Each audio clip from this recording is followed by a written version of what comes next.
В сезон тыквы с удовольствием покажу мой ходовой рецепт. Есть много разных, но этот в моей семье пользуется особой популярностью. А я люблю его не только за вкус, но и за яркие краски на столе. Никаких красителей, все натуральное. Природа – самый лучший художник. Беру тыкву, мою ее под прохладной водой, счищаю кожуру, удаляю семечки. Список продуктов для этого рецепта вы, как всегда, найдете в описании под этим видео. Дальше беру кастрюлю, наливаю воду, нарезаю тыкву крупными кусочками и отправляю вариться.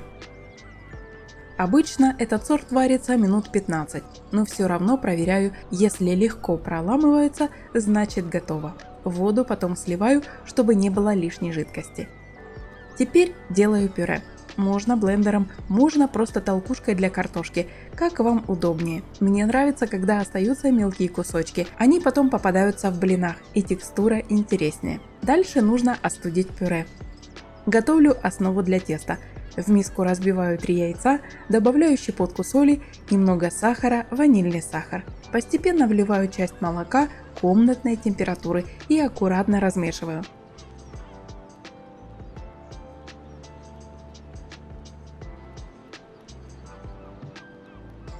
Когда тыквенное пюре остыло, добавляю его в яичную смесь. Получается масса яркого цвета.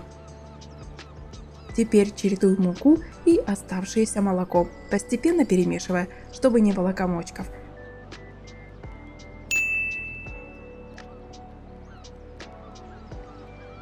В конце вливаю немного растительного масла. Кстати, напишите в комментариях, какой сорт тыквы вы обычно используете. Мне, например, нравится мускатная. Она сладковатая и ароматная.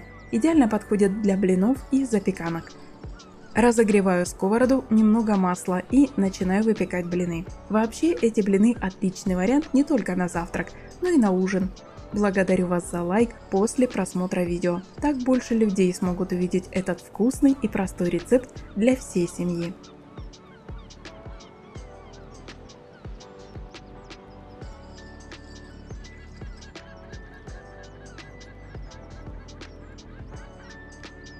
И теперь идея для начинки. Часто делаю творожную. Беру творог, добавляю сахар, сметану и все перемешиваю. Можно блендером, можно просто вилкой. Если хочется сладости, добавляю немного изюма или мелко нарезанную курагу. А иногда добавляю яблоко. Натереть и вмешать прямо в начинку. Тоже вкусно и витаминно.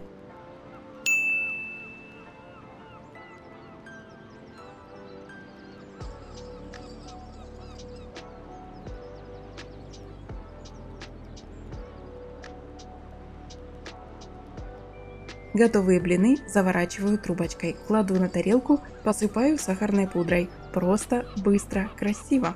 Если у вас осталось немного пюре, то из него можно сделать мини-запеканки, маффины, оладьи или даже соус для каши. А если заморозить, то зимой будет проще, без лишних движений приготовить любимый десерт.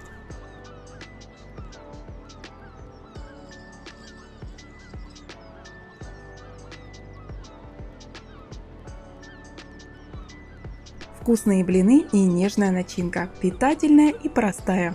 Благодарю вас за то, что досмотрели это видео до конца. Приятного аппетита!